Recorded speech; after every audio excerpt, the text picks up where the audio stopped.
Setelah sebelumnya menghelat acara ulang tahun di sebuah rumah para lansia di kawasan Cilandak, Jakarta Selatan, kali ini Luna Maya mendapatkan kejutan ulang tahun dari para sahabat. Namun menariknya, jika kebanyakan ulang tahun selebriti dirayakan di hotel berbintang ataupun tempat yang eksotis, namun perayaan ulang tahun Luna itu justru dihelat di sebuah lapangan olahraga tenis. Luna mengajak sederet selebriti yang merupakan sahabat untuk ikut olahraga tenis dalam merayakan hari jadinya yang ke-41.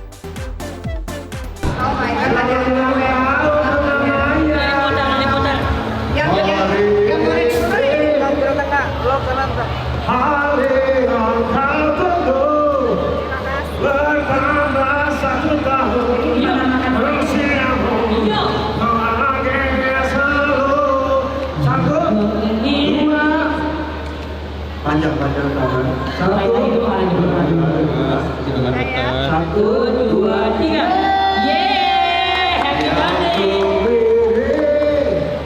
Aku cuma pengen sehat, bahagiain banyak orang. Aku cuma pengen bermanfaat. Aku cuma pengen nangis. Apa? Kayak pengen nangis. Kenapa? Karena kamu capek itu. Iya, capek. Soalnya seneng, banyak yang seneng. Pokoknya aku tuh cuma bisa bilang aku tuh akan support dia selalu dan hari ini tuh semuanya it's for a good cause. Again itu semua kan dari Luna. Dia mau kasih semua pemasukan buat yayasan pendidikan dan itu selalu good cause. Jadi hari ini adalah selebrasi buat itu dan juga untuk mengexpand dan membantu masyarakat yang juga beberapa sekolah yang butuh bantuan atau apaan gitu. Jadi itu sih, itu semua good cause.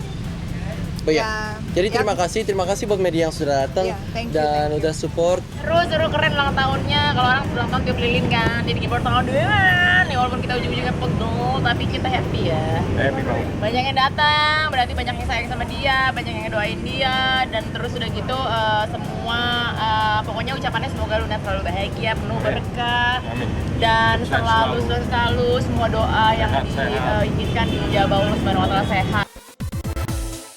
Menarik dan cukup unik, tapi di tengah rasa bahagia dengan kehadiran para sahabat, ada rasa yang tak bisa dilukiskan oleh Luna. Di usianya yang ke-41 tahun itu, Luna justru tak kuasa menahan derai air mata, lantaran ia merasa masih dikelilingi oleh keluarga dan sahabat yang menyayanginya, serta mendukung atas apa yang ia lakukan saat ini, salah satunya memberikan kebahagiaan untuk orang-orang yang membutuhkan. Beruntung di tengah rasa harunya itu ada sosok kekasih tercinta, Maxime Bauthier, yang selalu bisa memberikan bahunya untuk bersandar. Masih sehat, masih. Pokoknya tahun depan kita dinner aja berdua. Terima kasih bro teman-teman yang udah datang.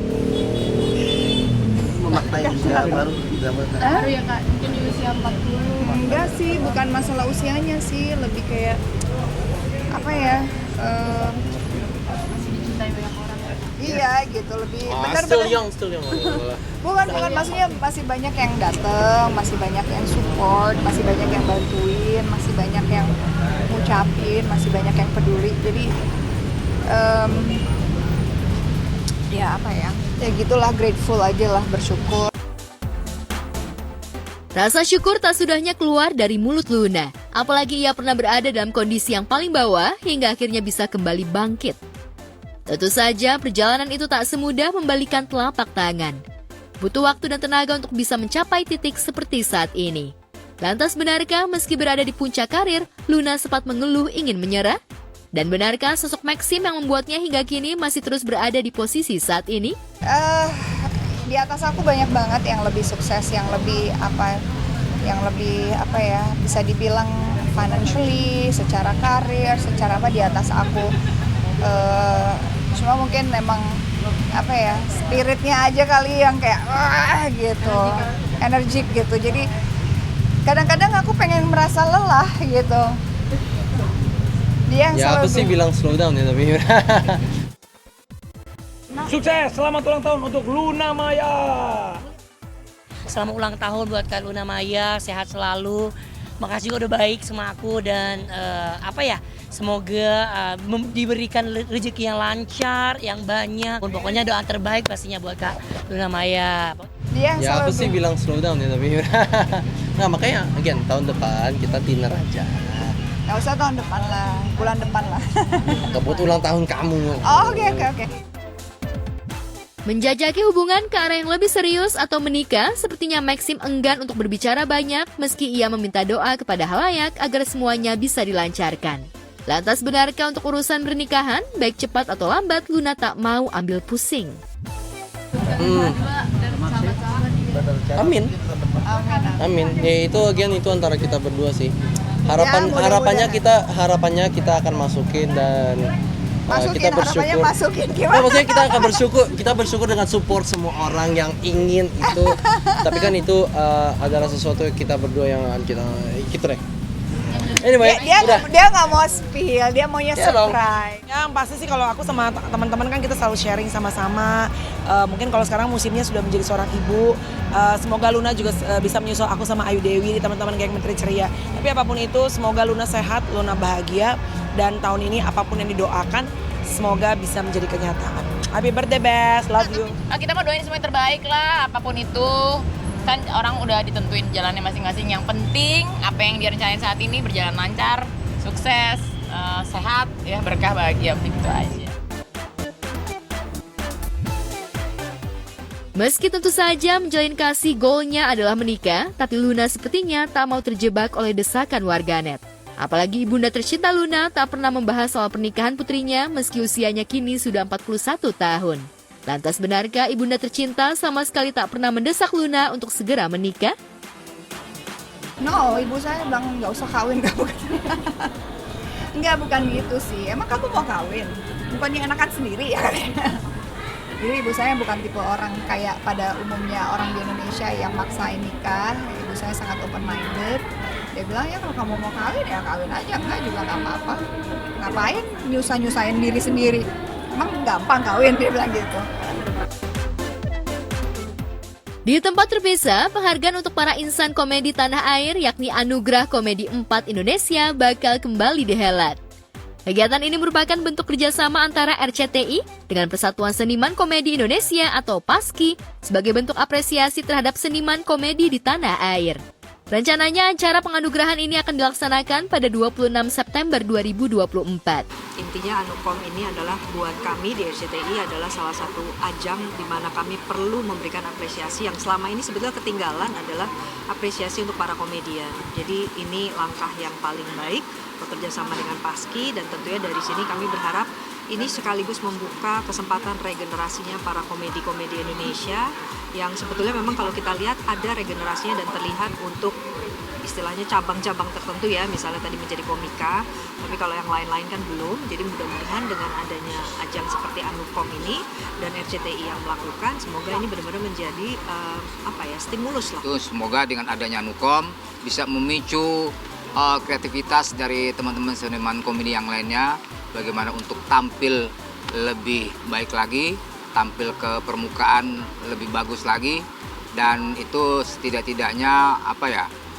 secara karir juga bisa meningkat gitu kan. Nah itu salah satu dari tujuan dari Anugerah Komedi. Dengan adanya pengda-pengda ini sebenarnya kita bisa mengangkat seniman-seniman lawak di daerah tersebut untuk naik ke atas. Ada juga beberapa mereka memakai yang namanya gimmick-gimmick tertentu yang kadang-kadang itu mengangkat daerahnya sendiri dan itu memang bagus. Tinggal teman-teman kita nih yang di atas ini seperti apa. Dan satunya lagi, saya berharap kalau di PASKI itu adalah dia pelawak itu semuanya adalah yang sebenarnya industri. Ada beberapa pelawak juga yang lucu sebenarnya, tapi bukan dia di industri. Karena apa? Nah itu dia tidak dia tidak menjaga yang adab apa itu ini aja. Tapi kalau di televisi kita tuh yang namanya harus dengan sopan santun harus dijaga. Bagaimana? Nah itu hal-hal yang seperti itu tuh ternyata kadang-kadang kalau untuk pelawak-pelawaknya ini menjadi kendala. Padahal sebenarnya enggak. Kalau misalnya murni dengan ketulusannya seperti itu, dia pasti bisa mengangkat yang namanya kreativitasnya dia. Jadi melakukan sebuah hiburan, memberikan hiburan yang nyata. Makanya komedi yang cerdas itu selalu ada pesan kebaikannya dan semangat kehidupannya. Itu pasti. Ketika dia berpikiran ke arah sana, saya yakin pasti ketemu. Tentu saja, adanya anugerah untuk para insan komedi tanah air itu disambut sukacita oleh para pelaku seni komedi, khususnya Jarwo Kwak yang merupakan ketua dari PASKI. Lantas apa syarat pelaku seni komedi tanah air hingga bisa masuk nominasi? Benarkah ada syarat khusus hingga akhirnya mereka bisa membawa Piala Anugerah Komedi Indonesia? Itu kan ada beberapa kriteria seperti yang harus dia untuk komika misalnya udah pernah tampil secara sendirian, show tunggalnya seperti itu. Dan untuk teman-teman yang lain kita masukkan karena juri itu yang adalah di terakhir dia melihatnya, karena yang lainnya sebelumnya sudah disaring oleh teman-teman yang dari berbagai tempat itu. Dari wartawan juga memasukkan, terus teman-teman yang lain juga dari komunitas juga masuk seperti itu. Jadi kita berbicara dengan mereka semuanya seperti itu, sehingga nanti yang mendapatkan penghargaan ini kita berharap adalah memang mereka adalah orang-orang yang terbaik dan yang berhak mendapatkan.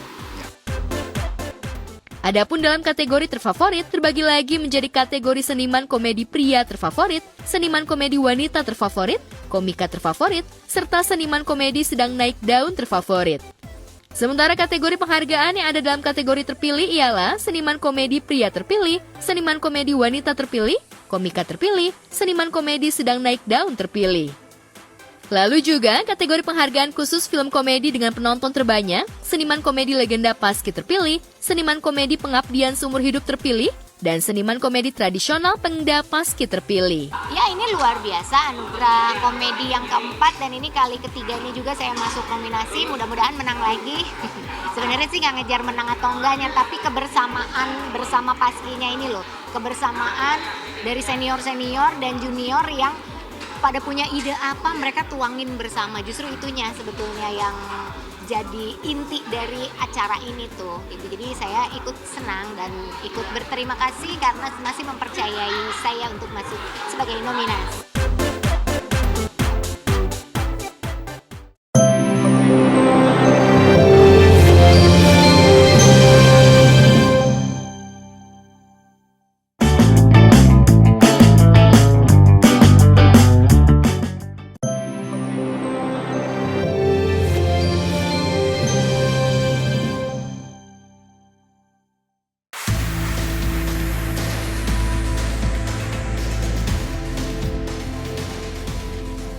Pemirsa, kasus korupsi komoditas timah dan tindak pidana pencucian uang atau TPPU yang menjerat Harvey Mois, suami Sandra Dewi, juga selebgram Helena Lim, dan sejumlah terdakwa lainnya kembali disidangkan di Pengadilan Negeri Jakarta Timur. Pada sidang sebelumnya, JPU menjabarkan bahwa kerugian lingkungan atas korupsi biji timah mencapai 300 triliun, sedangkan kerugian atas pembayaran biji timah kepada negara sebesar 26,649 triliun, di mana Harvey Mois dan Helena Lim diduga kecipratan 420 miliar. Lantas seperti apa suasana sidang yang berlangsung maraton selama 7 jam itu? Benarkah mental Harvey Mois tertekan oleh sikap JPU? Pernah ya? Penuntut umum menghadirkan 5 saksi, semuanya dari timah, ya, kedengaran ya, dari timah, ada dari mana tadi, saksi dari perencanaan, kemudian pengawas tambang, ya, termasuk dari divisi keuangan, ya. Jadi keseluruhan saksi pada prinsipnya mendukung semua pembuktian yang kita dakwakan kepada terdakwa, ya. Case aja sih nggak ada kaitannya dengan case, bukti, fakta aja dia fokus di situ dan dia baca tiap itu dia bacain ininya ya. Yang pasti dia sangat fokus dengan persidangan yang dia hadapi sekarang. Pada sidang sebelumnya, pihak pengadilan dan awak media sempat terkejut dengan kemunculan nama Brigjen Mukti Juharsa sebagai pihak yang mengenalkan Harvey Mois kepada pihak PT Timah Tbk pada tahun 2016 silam. Saat itu, Mukti Juharga masih berpangkat Komisaris Besar Polisi, menjabat sebagai Diskrimsus Narkoba Polda Bangka Belitung. Kabarnya, Mukti Juharsa meminta Harvey Mois membantu menyelesaikan sengkarut masalah timah di Babel, namun Harvey malah memanfaatkan kepercayaan yang diberikan kepadanya untuk mengeruk keuntungan pribadi bersama Helena Lim. Kemungkinan besar kita akan menghabiskan saksi dari PT Timah, ya. Belum tahu siapa yang modalnya, kan kita nggak dikasih tahu sampai sekarang. Terus mau dinunjukin buktinya yang mana juga kita nggak tahu. Dari teman-teman kan sudah mengikuti persidangan ya. Sebenarnya kan sudah terlihat apakah sebenarnya saksi ini semua tahu bagaimana hubungan Harvey dengan PT RBT. Dibuktiin, dia aja belum buktiin dari kemarin. Itu kan bagian TPPU sampai saat belum. Pembuktiannya masih di tindak pidana korupsi. Jadi TPPU-nya nanti.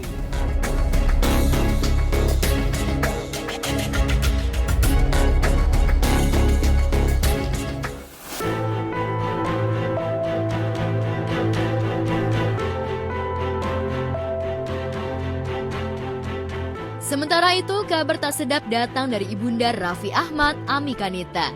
Tiada hujan dan tiada angin, tiba-tiba seorang wanita muncul di media sosial yang menyebut kalau Ami Kanita pernah menikah dengan pria beristri. Tudingan Ami Kanita jadi pelakor pun sontak ramai dibahas di media sosial. Tudingan itu muncul dari unggahan seorang wanita bernama Hanan Sudiro di X atau Twitter yang mengaku sebagai anak dari pria yang diduga memiliki hubungan spesial dengan Ami Kanita. Kabar tersebut makin ramai dibahas usai akun @nuchoncherry mengaku jadi korban karena Ami Kanita dianggap telah merebut ayah dari ibundanya. Akun tersebut juga mengunggah bukti chat bukti dugaan perselingkuhan ibunda Raffi Ahmad.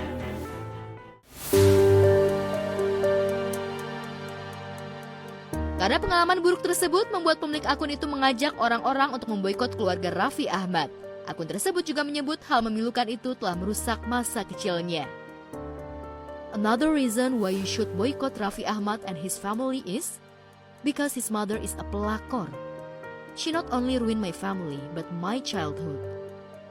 Alasan lain kalian harus boikot Raffi Ahmad dan keluarganya adalah karena ibunya pelakor. Dia bukan hanya merusak keluargaku, tapi masa kecilku. Demikian tulis Hanan Sudiro melalui akun @notchuncherry seperti dikutip Selasa 27 Agustus 2024 kemarin. Seolah tak hanya menuduh, pemilik akun tersebut juga mempersilahkan netizen untuk melihat artikel masa lalu di 2012. Gue masih inget banget secara jelas umur 8 atau 9 gitu, nemuin kartu ucapan. Happy birthday Bapak, semoga sehat selalu. AA Nisha Nana, kenang pemilik akun tersebut. Menurut akun @notchuncherry, Raffi dan adik-adiknya merasa telah menemukan pengganti ayah mereka yang telah tiada. Mereka menggantikan mendiang ayah mereka dengan mengambil ayahku, tuturnya. Wanita ini juga membongkar dugaan percakapan antara sang ayah dengan Ami Kanita. Dalam tangkapan layar percakapan itu, Ami diduga sempat menghubungi ayah wanita pemilik akun @nuchuncherry namun tak digubris. Diduga Ami juga sempat memprotes lantaran teleponnya dimatikan oleh ayah dari Hanan Sudiro. Jadi enggak, mana dimatiin Pak? Bunyi chat yang diduga ditulis Ami Kanita. Gak ada tuh. Setahu tante mama Ami dari pertama ditinggalin suaminya sendiri. Setahu tante, kita kan dekat sama mama Ami. Gak ada tuh itu kabar yang ya gak jelas lah. Ya itu makanya saya bilang orang tuh ada yang pro ada yang kontra ya. Orang lagi di atas bisa juga, orang lagi di bawah bisa juga gitu. Gak ada tuh, gak ada sama sekali. Nanggapinnya udah cuek banget ya. Dia bilang itulah kehidupan, ada yang pro ada yang kontra. Jadi ya dia sih nggak pernah ditanggapin, cuek aja anaknya begitu. Ya kita juga ya gimana ya, itu suatu resiko ya. Kehidupan artis kan juga macam-macam ya Mbak. Sementara itu, sepekan sebelum berita ini muncul, Raffi Ahmad lewat akun Instagram miliknya Raffi Nagita 1717 sempat menuliskan doa memohon pelindungan kepada Allah Subhanahu wa Ta'ala untuk keluarganya. Benarkah jauh-jauh hari postingan Raffi Ahmad ini ditujukan membantah tudingan yang kini tengah viral? Dekat sekali sama mama Ami, itu deket banget, manja. Sama adik-adiknya juga deket banget dan dia sayang banget sama adik-adik. Tanggung jawab, walaupun adik-adiknya udah berkeluarga dia masih ada rasa tanggung jawab.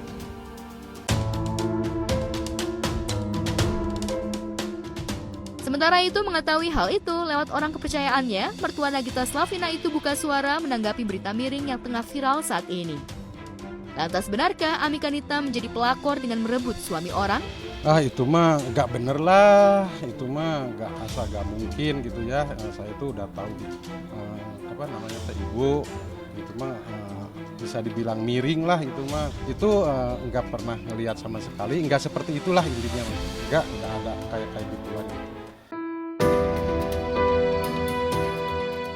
Adin yang sudah bekerja puluhan tahun dengan Ami Kanita percaya betul bahwa berita tersebut adalah fitnah, lantaran ia mengenal betul sifat dan karakter ibunda dari Nisha Ahmad dan Shana Sadikah itu, sehingga tuduhan Hanan Sudiro itu tidak benar adanya. Saya itu kerja dari Raffi kelas 4 SD, jadi tahu persis ini. Nggak mungkin itu mah ya bisa dibilang fitnah lah. Kaget, tapi ya memang ya begitulah orang. kadang-kadang yang nggak tahu so tahu lagi ya kan, malah orang dalam kita nggak dengar apa-apa gitu.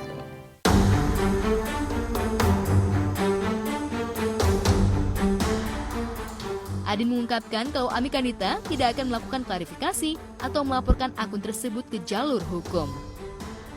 Enggak, oh enggak, kita nggak pernah, karena kita tahu nggak ada ini, cerita ini tuh nggak ada gitu.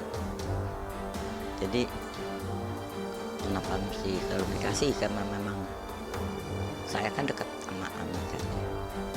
Ini orang ini mau apa, cuman sebatas itu aja, tapi untuk sampai lebih jauh untuk melaporkan itu enggak, itu tuh enggak seperti itu. Entah apa maksudnya, yang pasti sosok Mama Ami kini jadi sorotan tajam di jagat maya. Kita tuh keluarga nggak ngikutin, karena ngapain ngikutin, capek ngikutinnya gitu. Dia nggak pernah ngikutin.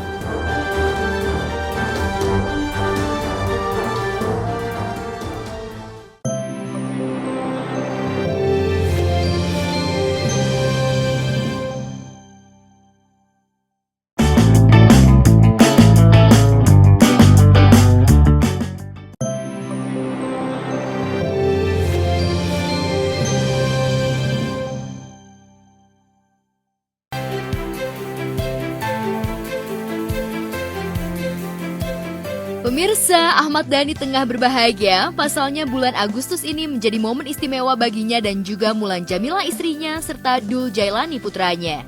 Pasalnya 23 Agustus lalu Mulan genap berusia 45 tahun, sementara Dul baru saja genap berusia 24 tahun. Pesta yang digelar di kediamannya kawasan Pondok Indah, Jakarta Selatan dihadiri oleh keluarga serta para sahabat.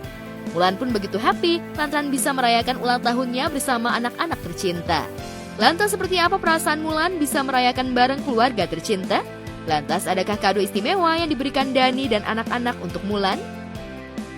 Birthday to you, happy birthday to you, happy birthday, happy birthday, happy birthday to you.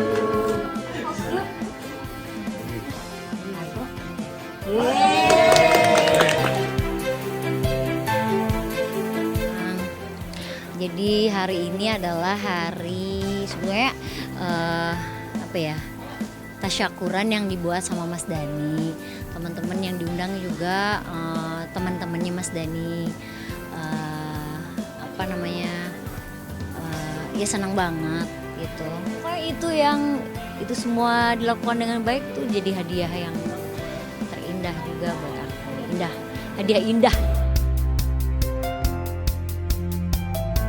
Momen perayaan ultah Dul dan Mulan kali ini memang terasa begitu hangat dengan kehadiran calon menantu Dhani. Ya, Al membawa kekasihnya Alisa Dagwis, sementara Dul juga hadir dengan Tisa, dan El Rumi membawa kekasihnya Syifa Haju. Tisa dan Dul bahkan ikut menyumbangkan lagu dalam pesta tersebut.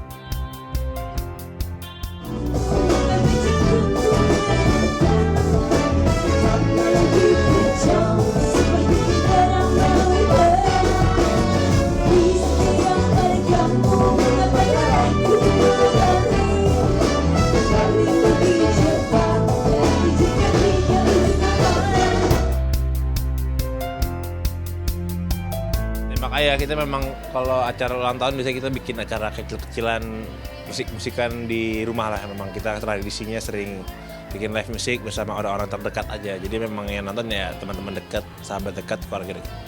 Tahun ini aku ngasih ke Dul drum elektrik karena dia lagi baru bangun studio musik dan dia kan pemain bass dan dia belum punya drum.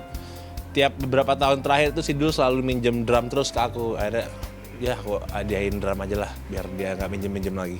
Seru banget. Seru, emang biasa tradisi ayah dari dulu kalau misalnya ulang tahun pasti bikin acara house party di rumah sambil ngeband. Ya kebetulan hari ini juga hari ulang tahunnya almarhum bapaknya ayah tanggal 26 ya.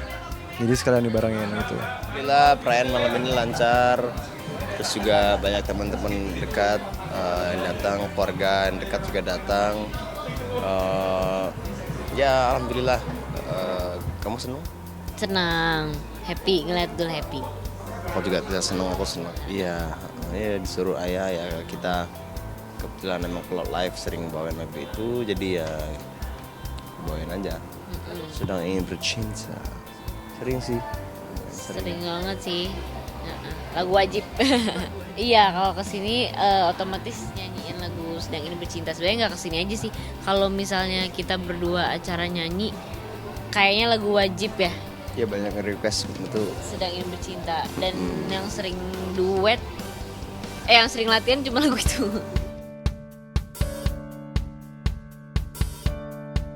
Di sisi lain, kehadiran ketiga calon menantu Dani tentu saja menjadi sorotan. Dalam pesta tersebut, kedekatan Alisa Dagwis, Syifa Haju, dan Tisa Biani dengan Dani dan Mulan seolah makin memperkukuh jika ketiganya sudah diterima dan menjadi bagian keluarga Dani. Ya, meski baru saja kembali merajut asmara, namun Alisa seolah tak canggung kembali berada di keluarga Al. Apalagi Alisa merasa sudah benar-benar diterima oleh Dani dan Mulan sebagai keluarga.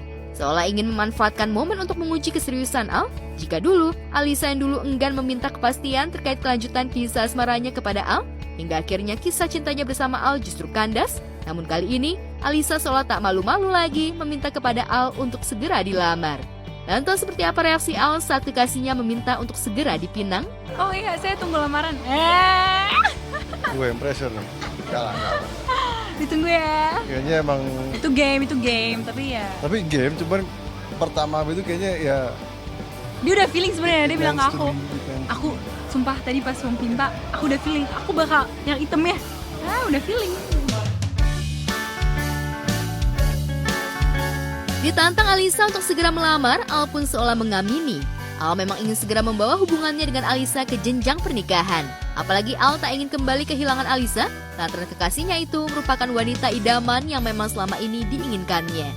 Keinginan Al untuk meminang Alisa segera lantaran dirinya tak ingin dilangkahi Dul sang adik yang sudah ngebet ingin menikahi Tisa kekasihnya. Lantas benarkah Al dan Alisa akan menikah tahun ini? Aku sih udah siap. ya pokoknya secepatnya lah. Aku nggak mau di bawah pokoknya nggak mau di atas 30. Oh, targetnya emang 25 ya, tapi udah 26. Tapi kalau bisa ya secepatnya dan ya kalau bisa soon, insya Allah. Amin.